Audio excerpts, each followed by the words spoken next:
Hello and welcome from sunny Sicily. This is the fourth of my monthly book reviews as part of my Classics Book Club challenge to read at least 50 classic novels over the next 5 years.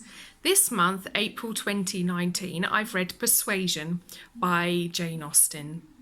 Persuasion tells the story of Anne Elliot and Frederick Wentworth. In their youth, they courted, but due to family pressures and prejudice, they never actually got together.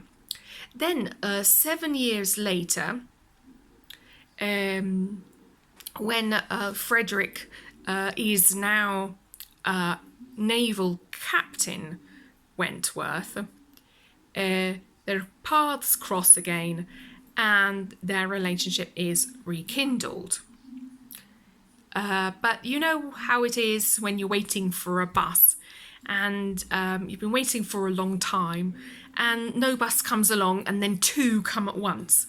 Well, it's the same situation here because just as Anne meets with Captain Wentworth again, then another suitor presents himself in the form of her cousin, William Elliot. Now, Persuasion, obviously, as the title implies, is a recurring theme in the novel, and it's got different forms from persuasion by family, as when Lady Russell convinces Anne not to marry Captain Wentworth in the first place, but there's also things like self-persuasion, as in when Anne's sister Mary tells herself that she's often sick, but in the end, will Anne let herself be persuaded again by her cousin's interest, or will she is she now mature enough to follow her own heart? So that's the that's the question. For me, Jane Austen is what I would consider summer reading, because I'm a teacher. So for 9 months of the year, I'm quite taken up with my work. So at this time of year, a book really has to sort of reach out and grab my attention. It's something sort of quite dramatic, or like, for example, I've read Wuthering Heights and Jane Eyre, and they both got some really exciting and enticing elements about them. Because otherwise my mind sort of starts to wander to other things that I should be doing. Instead, in the summer, I'm freer to daydream and to get caught up in the atmosphere of a book. I by no means mean this as a criticism.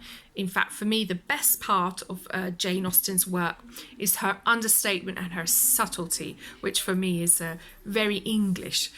Jane Austen was a realist in the sense that she observed real behaviour in the society of her day. I don't think she wanted to write literature, as for example compared to Wuthering Heights, which was actually written 30 years later. The language is incredibly modern for today's reader. There are a lot of phrasal verbs, and the dialogue, which there's plenty of, is really authentic because you can almost hear the characters speaking. Perhaps that's why her books make such appealing films. In fact, the realistic dialogue reminds me of Agatha Christie, and Agatha Christie and Jane Austen, for me, are both great observers of human characteristics. What strikes me most is the way that Jane Austen zooms in on the slightest gesture or move and makes it become important, just as it's often the small things in life that are important for us. For example, there's a moment in chapter 12 when Anne and William Elliot first meet, And the description of even the quickest glance that the others present may not be aware of is touching. So I'd just like to read that part. So it says, when they came to the steps leading upwards from the beach, a gentleman, at the same moment preparing to come down, politely drew back and stopped to give them way. They ascended and passed him, and as they passed, Jane's face caught his eye, and he looked at her with a degree of earnest admiration which she could not be insensible of. She was looking remarkably well, her very regular, very pretty features having the bloom and freshness of youth restored by the fine wind which had been blowing on her complexion, and by the animation of eye which it had also produced. It was evident that the gentleman, completely a gentleman in manner, admired her exceedingly. Captain Wentworth looked round at her instantly in a way which showed his noticing of it. He gave her a momentary glance, a glance of brightness, which seemed to say, "That man is struck with you, and even I, at this moment, see something like Anne Elliot again." Later on in the same chapter, discussing how to deal with Louisa's fall, there's an exchange between Anne and Frederick, which is also full of meaningful looks. "You will stay, I am sure. You will stay and nurse her," cried he, turning to her and speaking with a glow and yet a gentleness which seemed almost restoring the past. She coloured deeply, and he recollected himself and moved away.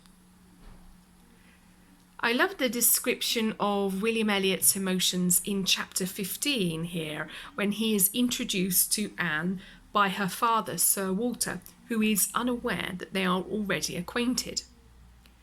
He looked completely astonished, but not more astonished than pleased. His eyes brightened. And I always love understatement. At the end of the same paragraph, Anne said, there's something about Anne which says, "Anne could not have supposed it possible that her first evening in Camden Place could have passed so well." Have I persuaded you to read Persuasion? Well, I would love to hear what you particularly like about it. Next month I'll be reading Martin Eden by Jack London, and that's about a young man's struggle to become a writer. I will be sharing my thoughts on Instagram and Facebook, so don't forget to check it out. And so then I'll be back at the end of May with another review. Okay, great. Thank you very much. Bye-bye.